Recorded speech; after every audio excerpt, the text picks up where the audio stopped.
Thank you guys for sticking with us as we launch our series called the Really Good Recovery Series. It's a new monthly virtual series that we'll be doing to explore recovery topics with expertise and insight.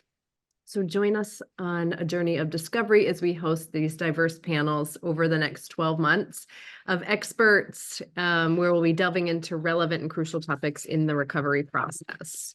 So today we are doing Extending Beyond Dry January. So what does that mean? If you take in 30 days, 31 days, and not how to drink of alcohol and want to make this more of a lifestyle, we have 3 panelists here who have walked the walk and are going to share their stories and a little bit of inspiration and some tips for us on how they got sober and what they do to stay sober.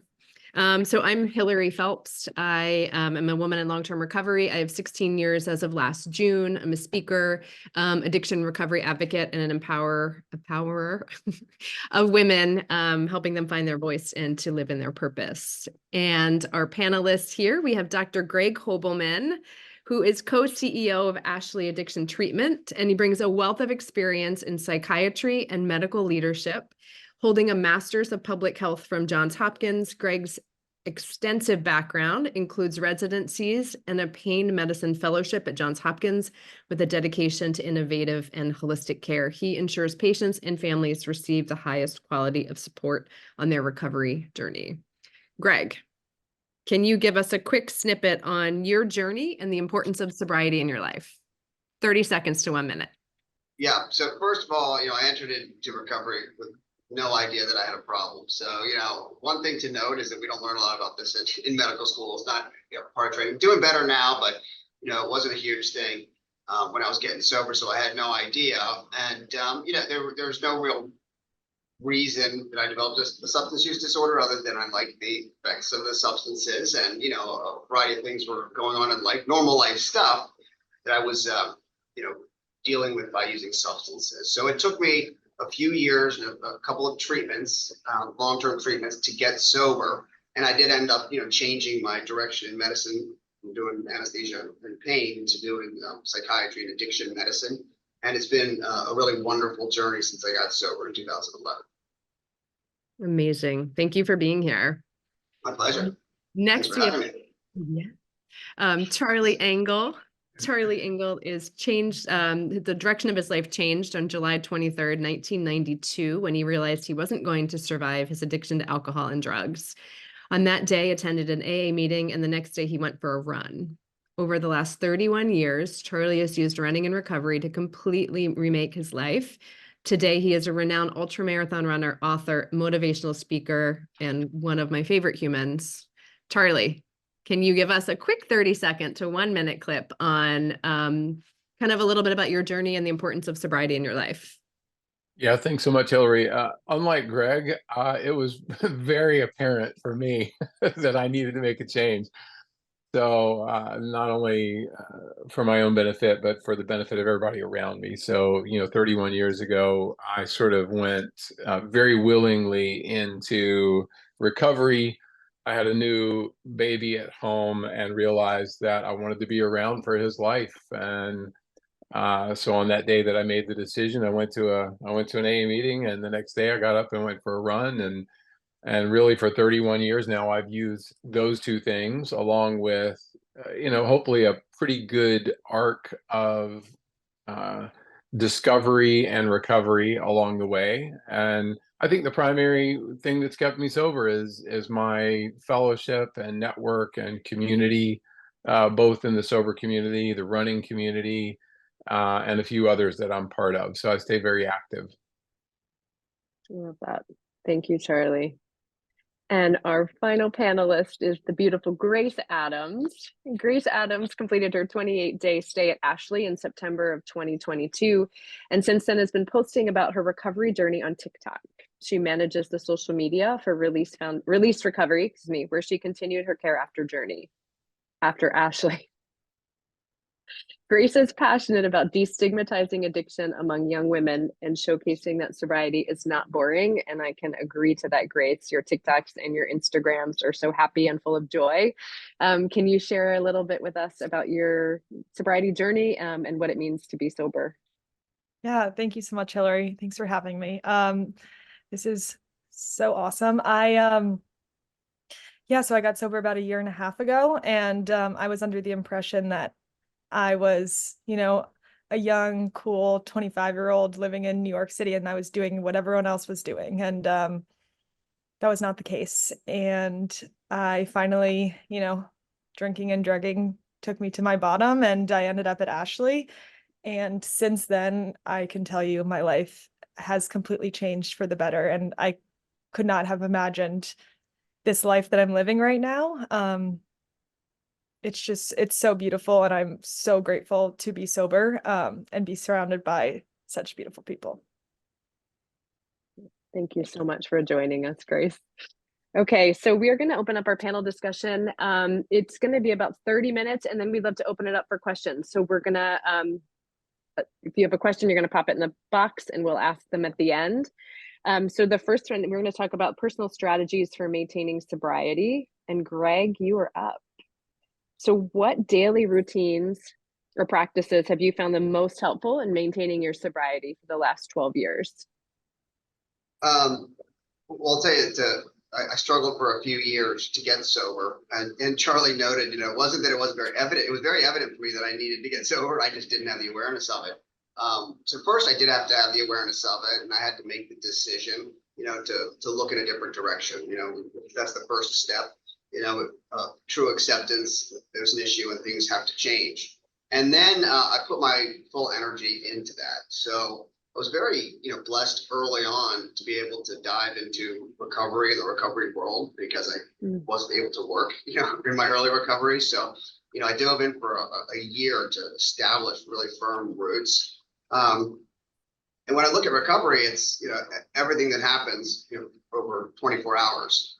So it encompasses, how I generally take care of myself. And that's the way I envision my recovery. So for me, a large part of getting involved and learning was going to Alcoholics Anonymous, and following the program as directed. So being really engaged, and engagement is key. I had sort of audited, so to speak, previously, so I was familiar with it, but I had to dive in, and I had to look at myself and learn a little bit about myself, more so, and work with a sponsor and develop a really strong network. And then for me, the steps have been this wonderful way of thinking and behaving that created true emotional change. The results have been, peace of mind and contentment and satisfaction with life. But that's a part of my recovery. It's a big part for me, but it's just a part of it. So the daily routine is incredibly important. When I think about the basics, how am I sleeping, how am I eating, and what my exercise is. And then on top of that, it's really paying attention to how am I having fun, how am I enjoying life. When I put that together, my relationships improve. I have a sense of gratitude. But it is daily. I look at routine, I thrive on it. I don't think we talk enough about it in early recovery, but routine is very comforting for me. And I think it is for most when they start to get in some sort of a routine that works for them. And I now look forward. I would say early on in my recovery, I sort of wanted to graduate and be done with it, so to speak, perfect it, get a grade and graduate. But now I really look forward to this continuous learning process that never ends. So I look at it as like a lifelong labor of love. It's not work. It's incredibly gratifying. Thank you. It's a really beautiful holistic approach. It sounds like kind of incorporating all those things. Charlie, we want to talk about your physical fitness. You're known as Running Man. We have this great event at the Penguin every year where we honor your continuous lengths of sobriety based on the number of years you have. Last year, there it is, 31 years. Charlie moved. Talk to us about how physical fitness, and particularly maybe ultramarathon running, plays a role in your sobriety. Yeah, thanks for that. It's really through the years, it's really shifted for me. Early on, to be honest, I ran every single day, and I did it because I felt like my life depended on it.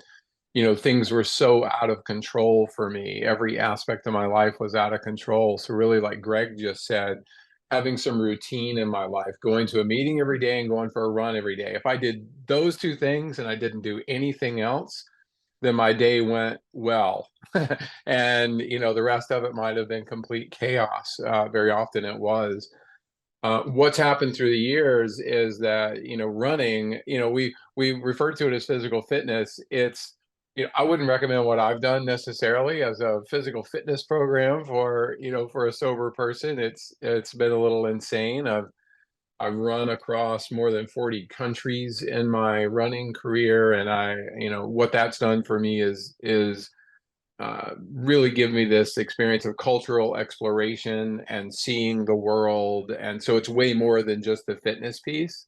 But for those listening to this, I think what it did for me is give me a foundation of health and wellness. And through the years, Hillary, you've heard me answer the question from time to time because I was running every day. And in those first 3 years, I actually ran every day, and I went to a meeting every day for 3 years without missing a day. And I ran more than 30 marathons in those 3 years, as I like to say, because I clearly had that whole addiction thing under control. And and there is this, there's this idea that I was running addictively, and to a degree I was, but it was feeding the healthier parts of me way more than the unhealthy parts. And I kept myself extremely busy. I had running groups, and if I didn't show up for a couple of days, people would call me. I had AA and 12-step groups, and if I didn't show up, people would call me and say, "Hey, what's going on? Where are you? Everything all right?" And that accountability piece, more than anything else, is what really kept me sober in those early years.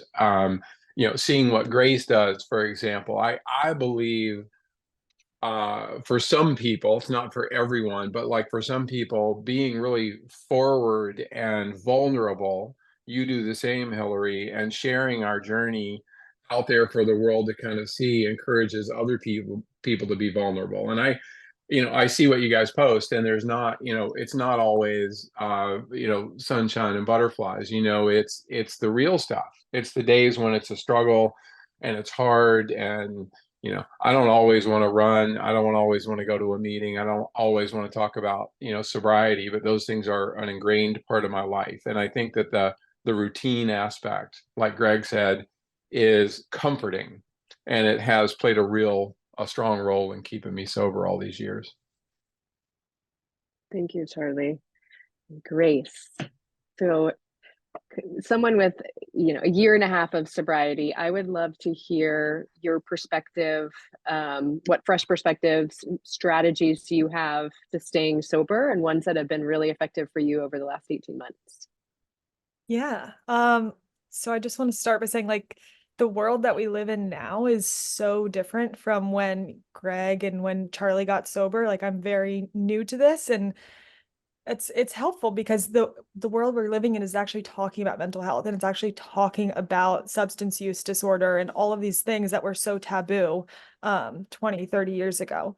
So I'm just very grateful that I got sober in this time period. But the main thing I'll say is, like, the best thing I've done is just, it's a reframe. It's a perspective shift. Like, I now get the opportunity and get the privilege to, like, do the work on myself that I never thought I would do. I knew there was underlying things that I was drinking about, but I was never going to address them. I was just going to skate over top of them for the rest of my life. And I was kind of okay with that. And just the reframe of, like, I get to wake up, I get to live soberly today is just, it's so refreshing. And like Charlie was saying, you don't have to scream it from the rooftops that you're sober like I do, but that's one of the things that I think has really helped me. When I got out of Ashley, one thing that my parents said when I got in the car, they were just like, "Grace, you have to own this now." And I don't think they really meant, like, make a TikTok page about it and, like, start posting pictures of you crying. Like, they definitely didn't mean that, but in some ways, like, that's how I took it. And I saw someone being vulnerable about it before I got sober, and I was like, there's a young woman that's getting sober and looks like she's having a normal life. Like I can do that too. And so that's why I've been doing that since I got sober. And lastly, AA has been a huge part of my journey, and I thought all the stereotypical things like white old men in basements, like smoking cigarettes, like that's what I thought it was. And it's not. I found such a great group of like young women getting and staying sober in New York City, and just all the different places I've traveled. I've, gone to meetings and met new people. And it's truly been like an incredible community, and like that support is just unmatched because you can call those people at any time and just they know exactly how you're feeling. Even if they haven't gone through the same exact thing, they know that feeling. So that's what I got. I love this. And so kind of the tips that we took away from that, from the three of you, and I love that they were also different, was structure, accountability, and reframe your perspective, right? And those are the three things that that have been really helpful in keeping you guys sober. So thank you for sharing those. Greg, this is coming to you next. So we're going to talk a little bit about overcoming challenges, because, when I got sober, I thought that meant that life was going to be unicorns and rainbows, right? Because I wasn't drinking anymore. And so it's going to be perfect. But I think what we'd all agree on is that we just accumulate different tools to manage life, where we only had one tool in the toolbox before. So Greg, I want to talk to you about medical perspective. So what are some of the common challenges that individuals face in maintaining long-term sobriety? And how can we address those? I think the biggest thing to keep in mind with regard to, from the medical perspective is, one, there are certain things you can do medically to help. There's some medications that can be beneficial, so it's worthwhile exploring those. That's just from a recovery standpoint. Put everything in the way of that drink, so that you can explore. But you have to do it with people who do understand this, and so you really do have to be your own advocate. You will be your best advocate with regard to anything medical, or psychological or emotional that is coming when you're dealing with professionals, because it's not as well known in the medical profession. So people can prescribe things that you have to be aware of. They have treatment modalities that they might use with somebody without a substance use disorder, that you want to avoid if you have a substance use disorder. So the first thing is being really open about having had a substance use disorder and the fact that you're in recovery. I also really love the reframing piece that both Charlie and Grace mentioned, because if you wear this well, instead of thinking of yourself as somebody with an addiction, you think of yourself as somebody in recovery. And so it makes it easier to talk to mental health professionals, to medical professionals, whoever it is you might be seeing. And then those times where there are medical struggles, whatever it might be, a very common one is you're going to have a surgery, right? It might be prescribed certain medications. So how do you deal with that? And the idea is really strengthen your recovery around it. You be open about it. You discuss it. You let the providers know so that you can, avoid, a bad outcome from that. And then with a variety of medical conditions that happen as we age, and if we're all lucky enough to be in recovery for a long period of time, we are going to age, and there are going to be medical things that come along with that. So, Charlie, you've been so lucky because you've been so darn healthy, over the past 31 years, and you're still young, but as you get older, things occur, and they are risks. There are not only risks for the things you might be prescribed, but a change in a situation, and medical and psychological certainly are times that are risks for you. So you have to be careful during those times, and you are going to have to reframe and reframe and reframe. And then finally, just to understand, that early process of recovery is tough. I'll tell you, it does get easier and easier and easier over time. And there are reasons for it, through medical, neurological, psychological reasons for it. But the early period is difficult for reasons that we know well. So, and you feel generally pretty raw, and it takes you time to develop that, pride in your recovery and feeling really good in recovery.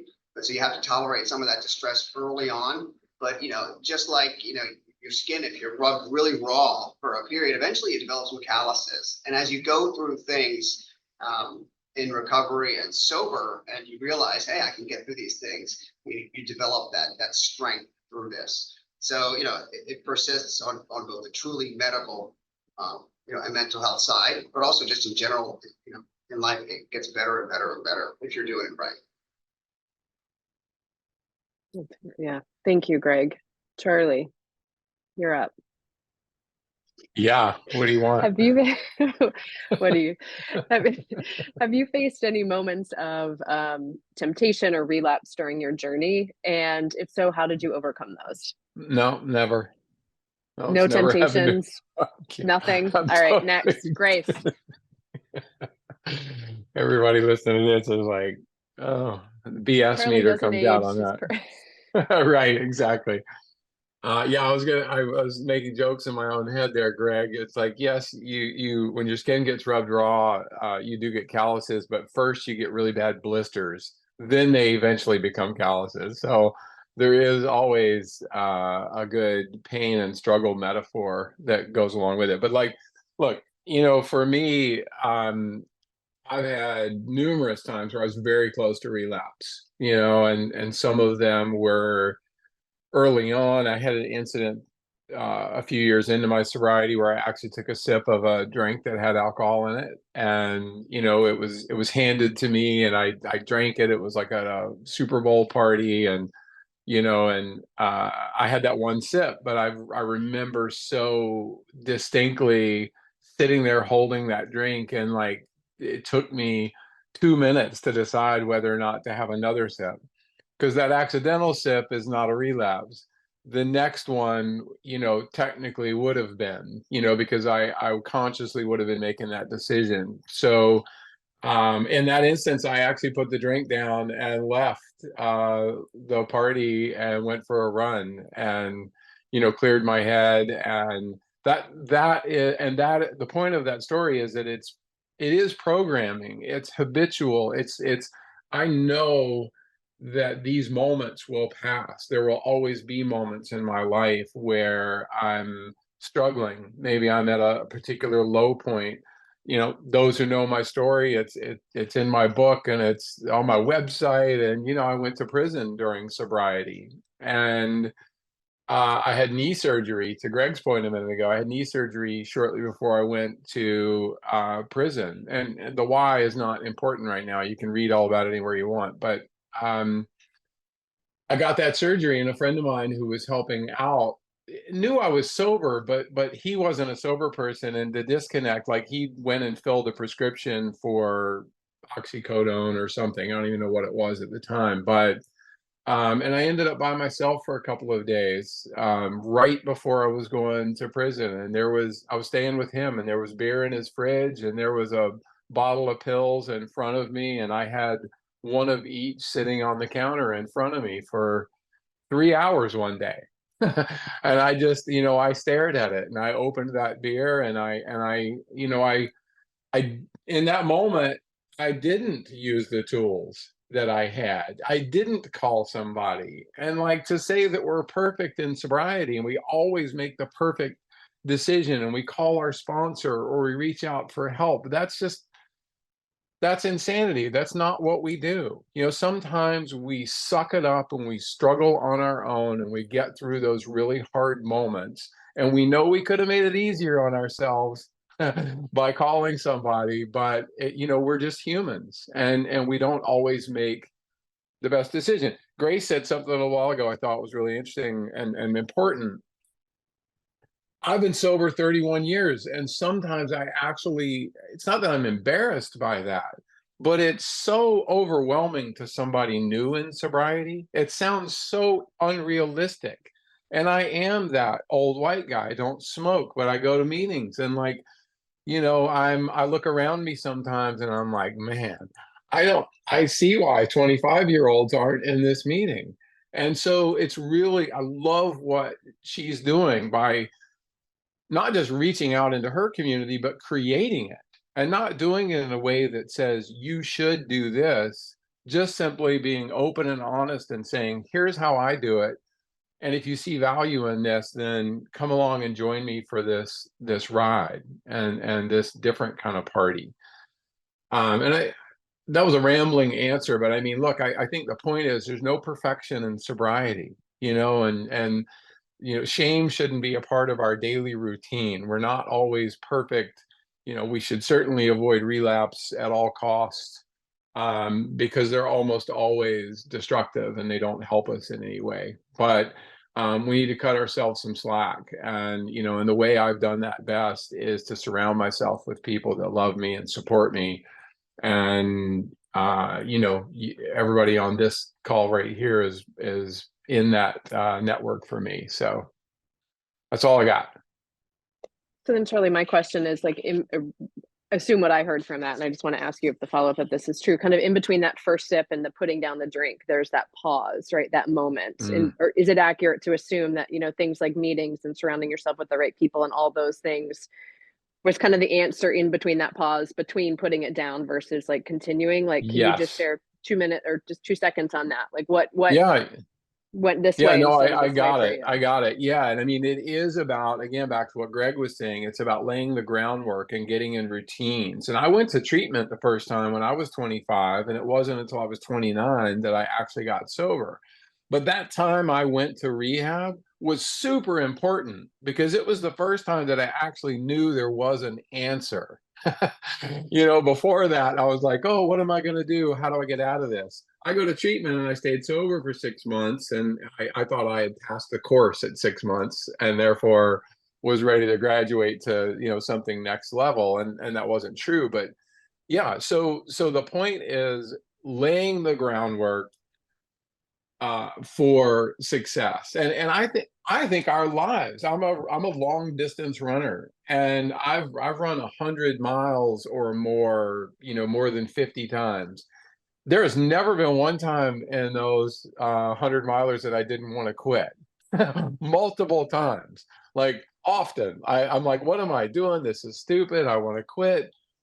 But what I recognize is those moments will pass if I let them. And it's just like our sober journey. Those deep moments when it seems hopeless in a way are the ones that through routine we learn how to get past. Don't overemphasize those low moments. Like, try to step back, do a little breath work, a little meditation, let that moment pass by. You can I always say to my sponsees, I'm like, you can drink tomorrow. I tell you what, just do me a favor, don't do it today. Let's talk again tomorrow and let's see what happens. And every single time they call and they're like, whew, thank goodness I didn't do that. So it's about getting past those hard moments, and you have to program yourself to do that.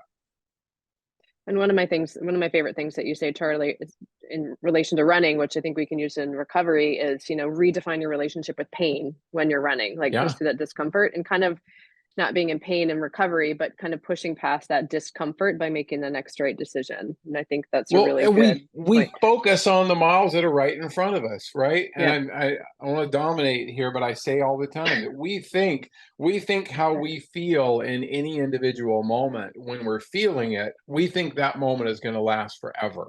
And we're always going to feel this way about our job, our relationships, our sobriety. With that low moment seems like it's going to last forever, but it doesn't. It passes by the same as everything else. We just have to let it.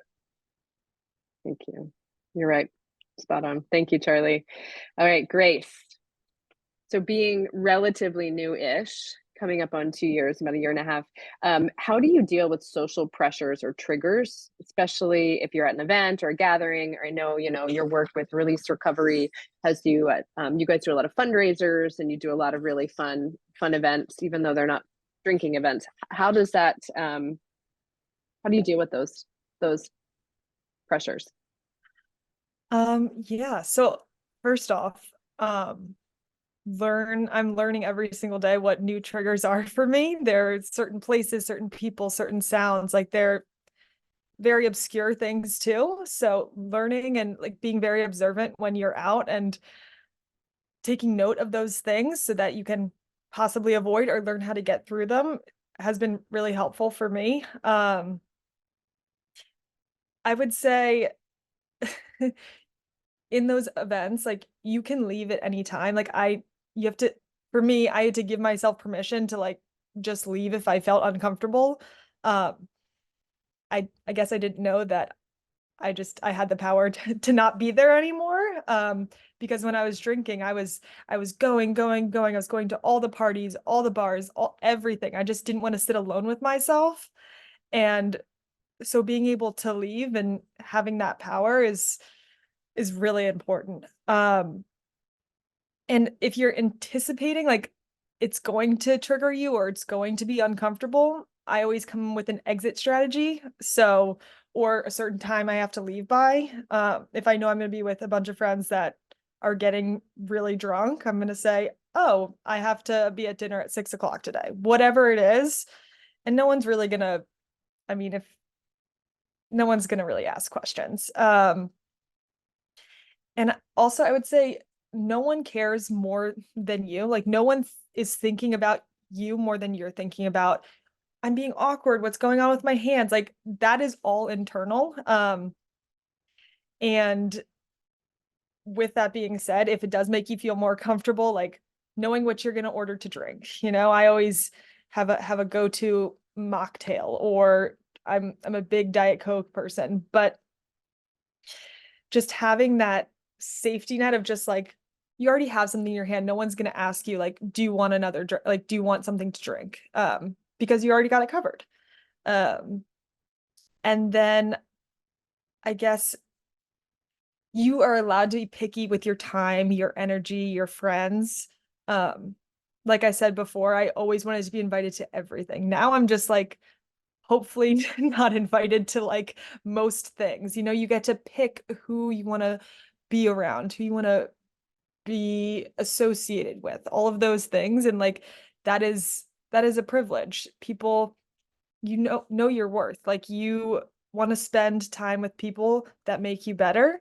And that's something that I've had to learn. And just knowing your sobriety is the most important thing, no matter whose birthday it is, what anniversary it is, what holiday it is.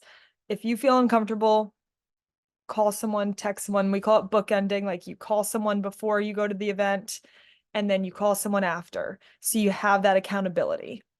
If you don't want to call, you can have a texting buddy, whoever it is. Just make sure you don't have to explain yourself to them. They're on the same page. So I would say those are like my top things. Those are really helpful. And I know, so just a quick follow-up question to that too. I mean, was it scary for you the first time? If you're like, I have to leave, or no, I don't want to show up, as someone that wanted to be, you say that you wanted to kind of be invited and go to all these things. How did that feel? Just a quick, kind of follow-up question to that. How did that feel the first time you walked through that and said no to somebody or decided to get up and leave? I mean, do you remember kind of what you were thinking? Or I know you just shared, your sobriety and your time are the most important, but how did that feel for you? Oh, it was The first time? terrifying. I mean, it was the worst. But then I had a sober reference. Like, I've done that once, I can do that again. And the follow-up to it, which I'm very blessed and very lucky, I have very supportive friends and family. There were no questions. It was like, just text me when you get home. And the next day there was no comment of like, can't believe you left, you missed this and this and this. It was just, they respected my time and what I needed to do to stay sober and to, be the Grace that they know and love, and not the one that, can't control what's going on. But yeah, it was very scary. But again, I'm the one that's making all these stories up in my head that everyone's thinking about me. I'm not that special. I'm not that important. It's everyone's going to have a good time once I leave. I'm not bringing the party with me, at least not anymore,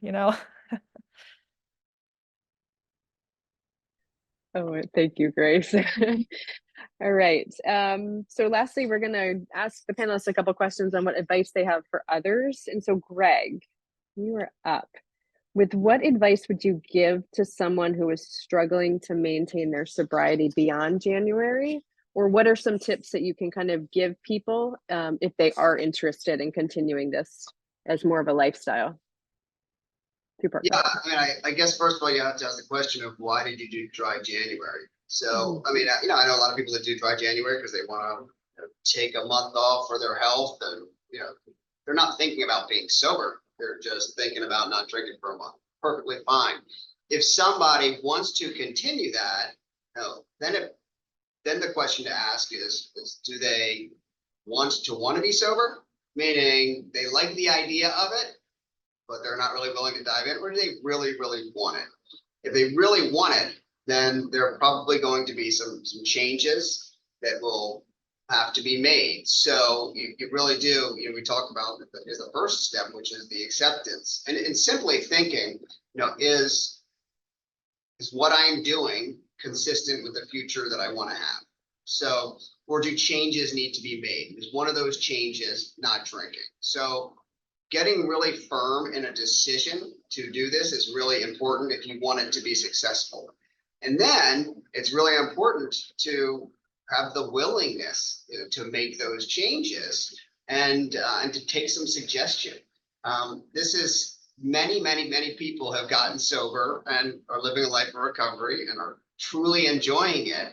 So if you're interested in continuing, ask people how they've done it. And what we see is that, people who are engaged in something, right, whatever it is, they tend to get much more out of it. And it's the same for sobriety. So if you are engaged in a process of recovery, then you're likely going to be successful. But if you're not really willing to take those suggestions and make changes, it's unlikely that you'll maintain that long-term sobriety. So I would say, explore everything.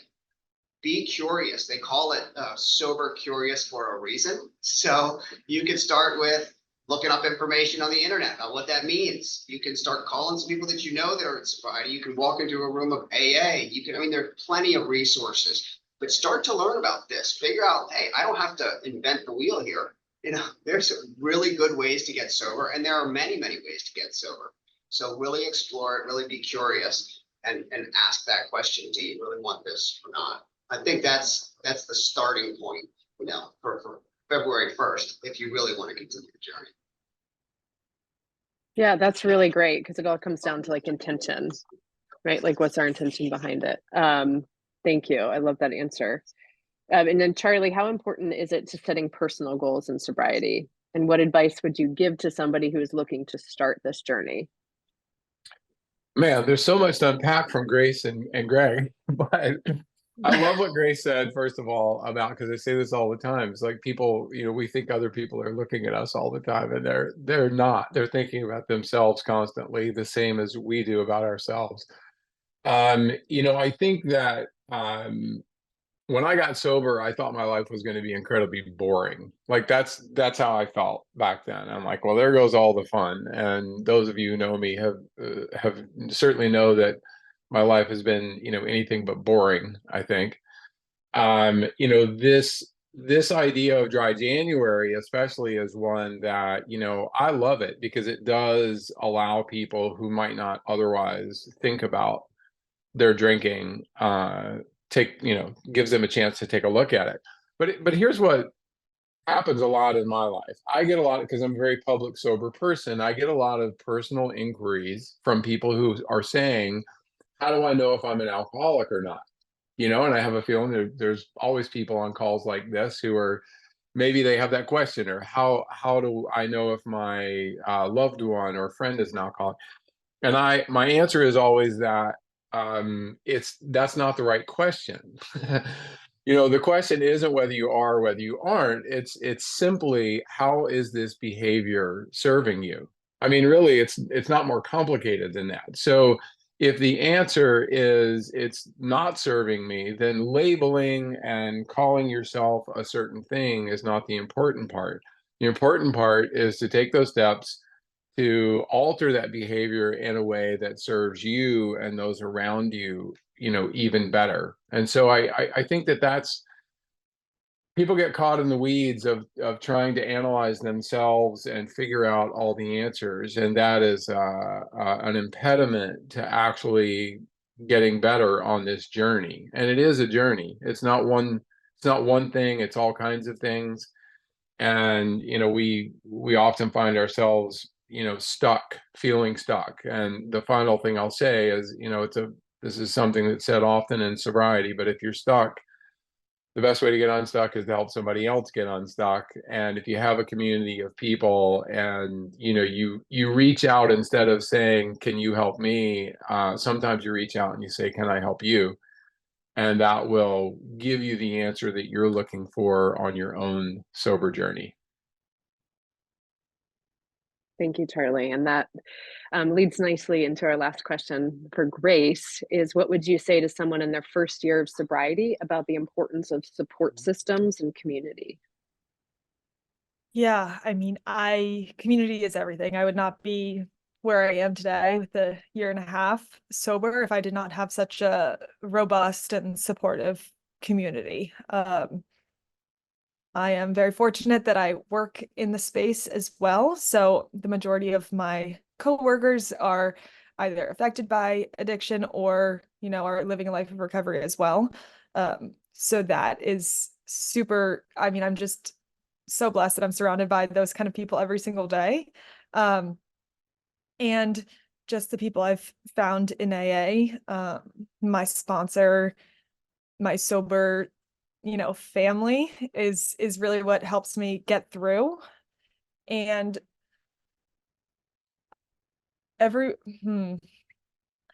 yeah, it's crazy that no story is unique. And I like to say that because I think, I'm the only girl that got sober when she was this young and in this place, and she did this and this.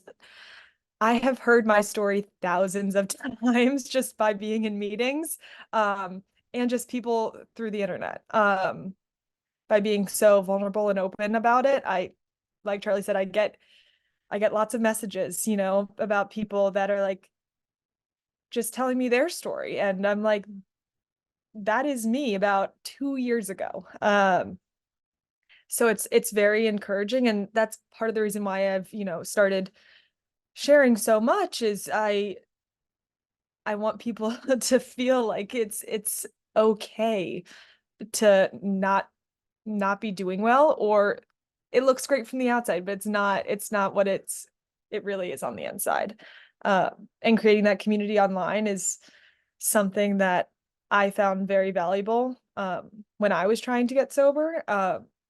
So I think community is seriously, I mean, the best way to stay sober. Just finding people that you can connect with. It's a bond that, you can't recreate an alcoholic to another alcoholic. So I'm very blessed with the community I have, and if anyone needs a good community, I've got lots of recommendations for meetings, and I'm happy to talk to anyone. So thank you.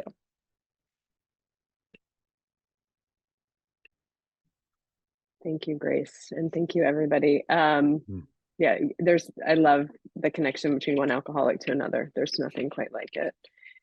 We have a couple of questions. We have, right now we have one question for each of you. And so I'm going to start with Greg. This is to Greg Holberman. What suggestions do you have for parents of children struggling with addiction? 1, how do you talk to them to get them into treatment? And 2, once they've gone through treatment, how do you support them in the best way possible? Yeah, there's a lot of information there and a lot to talk about, but I'll sort of give the cliff notes because I have the conversation a lot with a lot of people. First and foremost, truly understanding that you can't control your kids. The power to recover is within the individual and only within the individual. But yes, we can influence and provide support as parents. I tell parents to first and foremost think about themselves, make sure they're doing well. If they're doing well, they'll be able to provide support, and they're not alone. there's plenty of help out there as they negotiate this. And every story has its own set of sort of unique details to it. But there are some common themes about, how to go through the journey. I also generally say that buckle up, because it's generally a roller coaster. Sometimes people go through a treatment episode and get sober, but most likely, there are ups and downs in the process. And even if a child does remain sober, it's still, a roller coaster with things that occur in sobriety. So,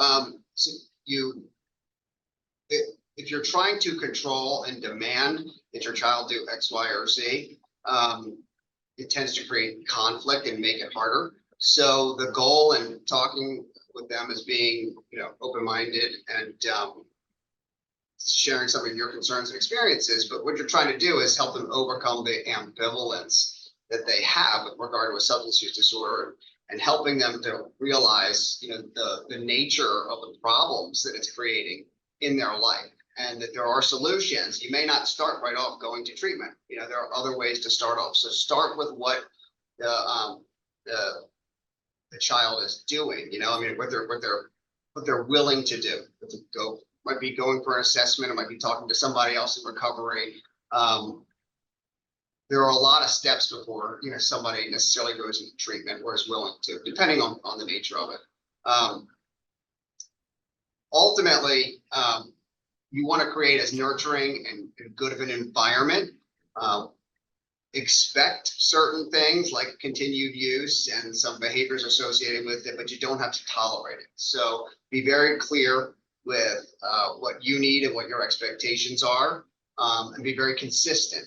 If you say you're going to do something, you want to hold to it, because in the midst of an active addiction or substance abuse in general, the tendency is for people to pick apart, inconsistencies and, the old gaslighting, all that stuff. They're not doing that on purpose necessarily. They're doing it because it's part and parcel of the disorder, as is, the rationalization, the minimization, the lying. Those things are symptoms of it. So if eventually whatever treatment might be,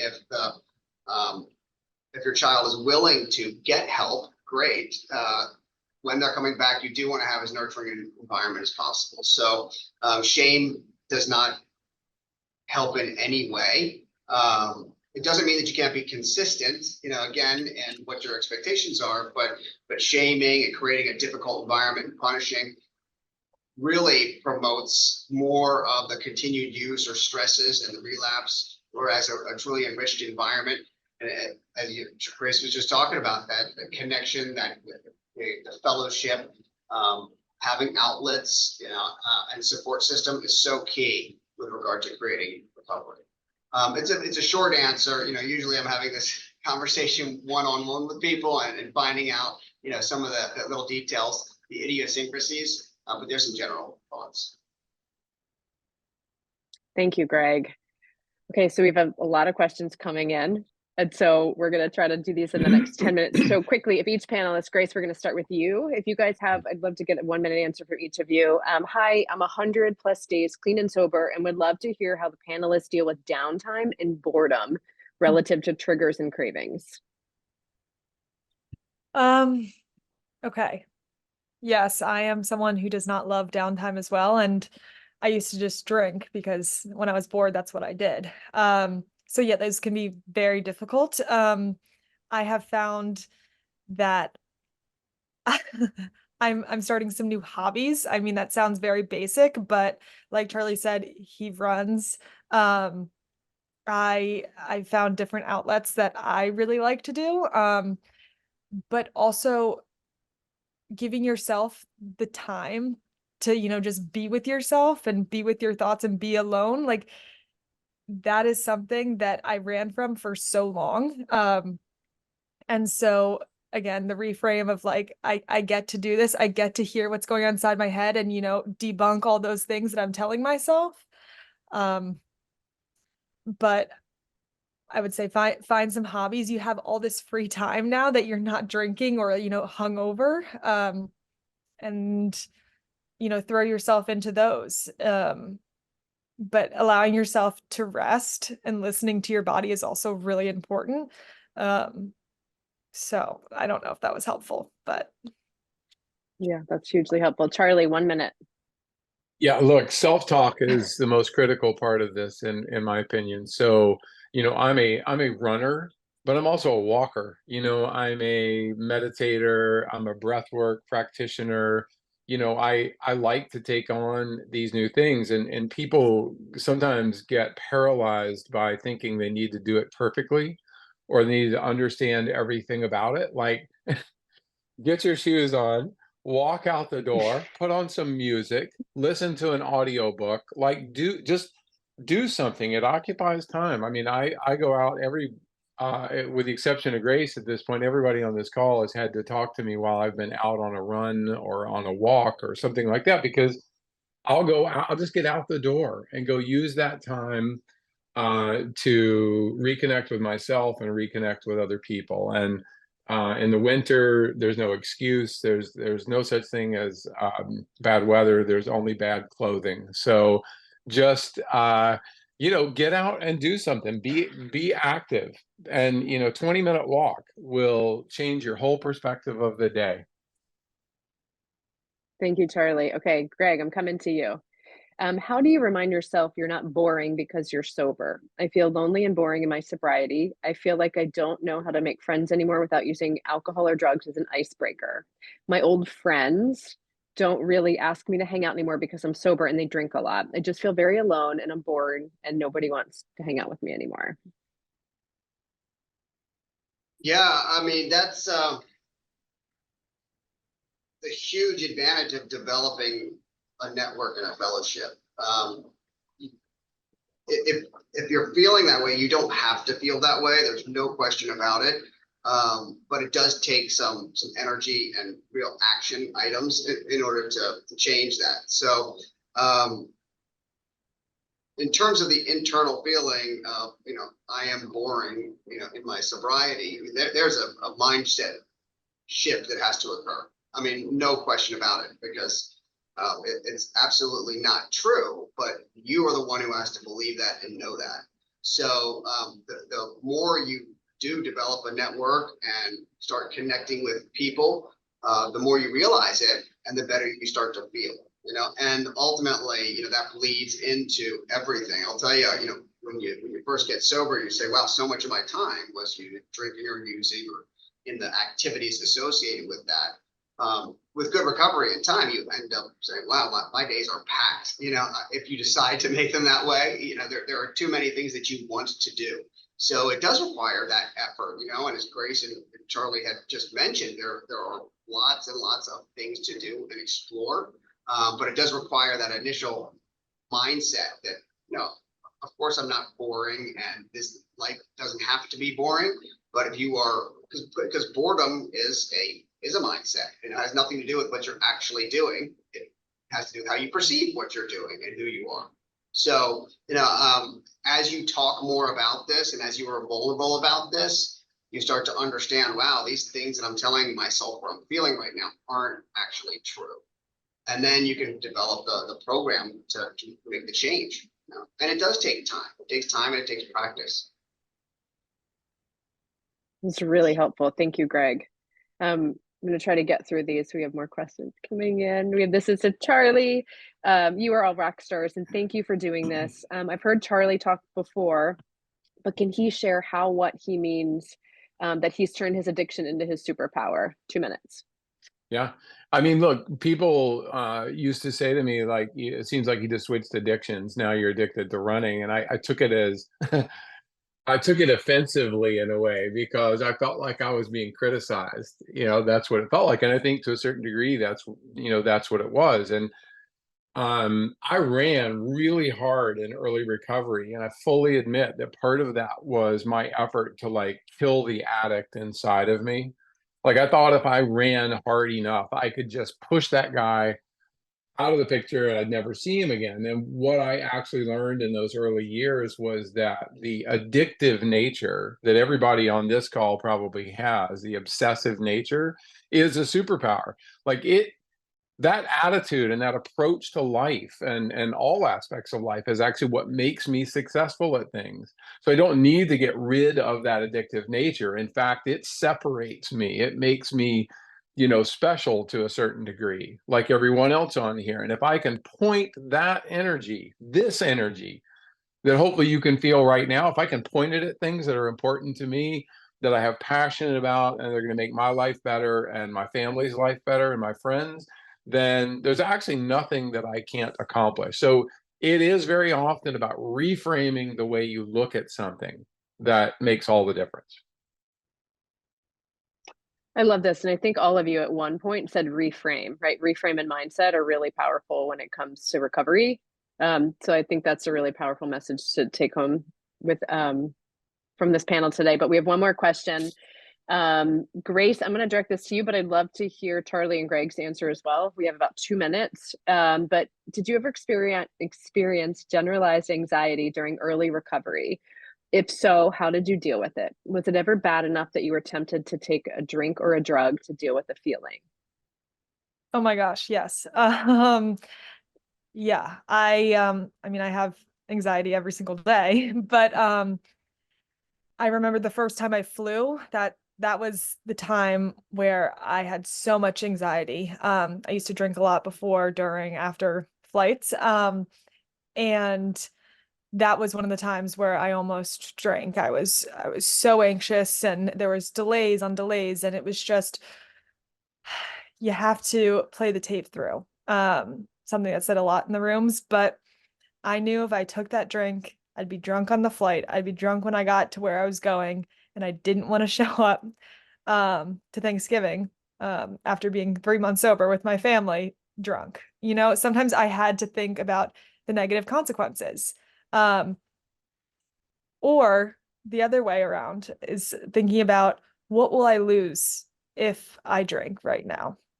This beautiful life that I have created for myself, all these opportunities that I've gotten because I'm not drinking and drugging every day. I will lose all of those things because I put a drink before my sobriety. So 2 ways to think about it. I guess at the beginning I was definitely, I don't want to show up drunk, or I don't want to that way. Now I think about all the things I will lose. So yes, anxiety is very real. But just playing the tape through is very helpful. Thank you, Grace. Greg, do you have a 30-second? Yes, real to that. quickly, absolutely, no question about it. Early recovery for me was full of anxiety. It existed beforehand and bled into it. Recovery and actually the treatment associated with that, the recovery is treatment, and it really does reduce anxiety by going through the program. But remember, there are ways to deal with anxiety. First, you have it assessed to figure out, what the symptoms are coming from, and it can be treated in a variety of ways. And then with regard to experiencing it and wanting a drink, without a doubt, or wanting a pill or whatever it was, without a doubt that occurs. Grace's answer, I think, was spot on. And then, I told myself a lot, tolerate the distress in the moment. It's not going to last, but I had to tolerate a lot of distress early on until that distress eased up. Charlie, 30 seconds. Look, anybody who tells you they don't have anxiety isn't trying hard enough. I mean, 31 years sober, I still got anxiety, and some of it's about it's equal parts what I am doing and what I'm not doing, whatever that might be. And what I have learned through the years, I'll repeat what I said a minute ago. For me, physical movement solves almost everything. If I just get up out of my chair and I go for a walk, I put on a little music, I do 10 minutes of breath work. Like, you can find free breath work all over Google. Like, you don't have to pay for it if you don't want, but like, just doing something to get out of that moment of anxiety. You have to change the circumstance if you want to change the feeling. Thank you. Those are great answers. And you guys all, thank you all so much for being here today and sharing your suggestions and expertise and ways that you've overcome these struggles, because like you've all said, it's really community. And so thank you for bringing this community together to help people stay sober or take that next step from Sober January into that lifestyle. I think what we really heard is that their structure is really powerful. The accountability piece is really powerful, which comes in community, and reframe and kind of shift your perspective, and a little bit of that mindset is always really helpful. Thank you to all the attendees for coming today. Thank you, Ashley, for hosting this. Thank you, Grace, Charlie, Greg. This was such great information. We packed a lot into 1 hour. We will be sending this recording out after. And so if you guys have any questions, please reach out to any of us. We're all on social, we're all really accessible, and we respond to everything and every request I think that comes in. So if you have any questions, if your question didn't get answers, please feel free to reach out, and stay tuned for information on the next panel in February. We'll be doing this all year long. Thank you so much. Well done, Thank Hillary. you. Good job. Thank you. Thank you, guys. All right. Bye. See ya.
Yeah.